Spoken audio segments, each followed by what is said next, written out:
Chapter 9. The Carpathia and the Californian. The Carpathia heard the message from the Titanic at 12:25 a.m. It came very quickly, at 15 knots, 31 kilometers per hour, towards the Titanic. At 2:35, Captain Rostron, the captain of the Carpathia, saw a green light over the sea. At 2:45, his sailors saw an iceberg. Then more icebergs. "We're going very fast, sir. It isn't safe," a sailor said. "Don't stop," said Captain Rostron. "We must get there quickly. The Titanic is sinking."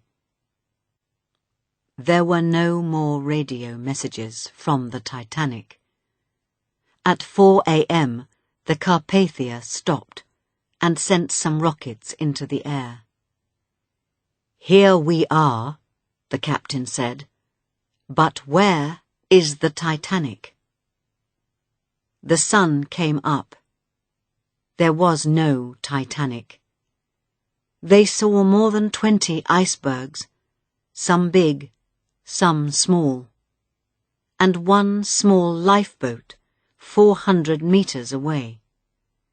There was a sailor in it, some women, and a baby. "Where is the Titanic?" Captain Rostron asked. "It went down, sir," answered the sailor, "an hour and a half ago." On the Californian, Chief Officer Stewart saw the Carpathia. "There's that ship," he said to Captain Lord. "It's firing rockets again." "It doesn't matter," said Captain Lord. "It's not important."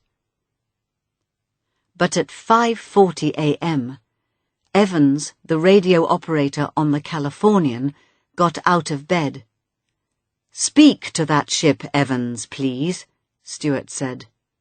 "Why are they firing rockets?" 2 minutes later, Evans answered, "That ship is the Carpathia, sir. There are lifeboats in the sea, and the Carpathia is helping them. The Titanic hit an iceberg last night." "We must help too," said Captain Lord. "Quickly." So the Californian went towards the Carpathia. But it was nearly 6 a.m., more than 5 long hours after the Titanic needed their help. Slowly, more lifeboats came to the Carpathia. Lifeboat B began to sink, and the people on the boat climbed onto Lifeboat 12. At 8:30 a.m., Lifeboat 12 arrived at the Carpathia with 75 people in it. There was a lot of water in the boat, and all the passengers were tired and cold.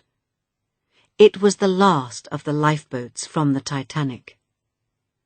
Second Officer Lightoller helped people onto the ship, and then he got out of the lifeboat and onto the ship too. He was the last person from the Titanic to come onto the Carpathia. The sailors from the Carpathia helped the passengers onto their ship. They had warm coats and hot drinks for them. But the passengers wanted to know about their families and friends. "Is my husband here?"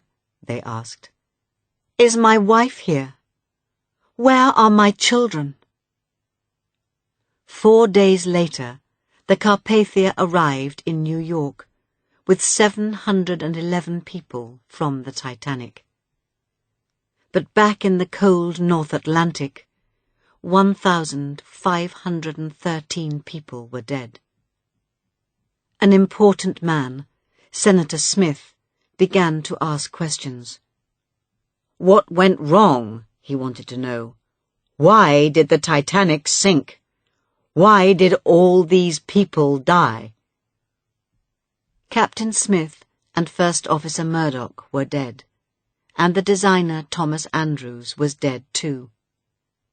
But the president of the White Star Line, Bruce Ismay, was on the Carpathia, so Senator Smith talked to him. "Did you know about the icebergs?" Senator Smith asked. "Well, Captain Smith knew about them, yes," Bruce Ismay answered. "Then why didn't the Titanic go slower?" Senator Smith asked. "Did you talk to Captain Smith about that?" "Me? No, of course not," Bruce Ismay answered. "He was the captain. I was only a passenger." "A passenger, yes, but you were the president of the White Star Line too," Senator Smith said angrily. "The Titanic was your ship, and 1,500 people died because the Titanic hit an iceberg. Can you answer this question, then? Why did you only have 20 lifeboats?" Bruce Ismay looked unhappy. "Because the Titanic could not sink. Thomas Andrews told me that. He was the designer. He knew about ships. And remember, it had 16 compartments and 15 emergency doors. We don't need a lot of lifeboats. It's the safest ship in the world," Andrews said. "And I listened to him." "I see," Senator Smith said angrily. "So you did nothing wrong. Captain Smith was wrong about the icebergs, and Thomas Andrews was wrong about the lifeboats.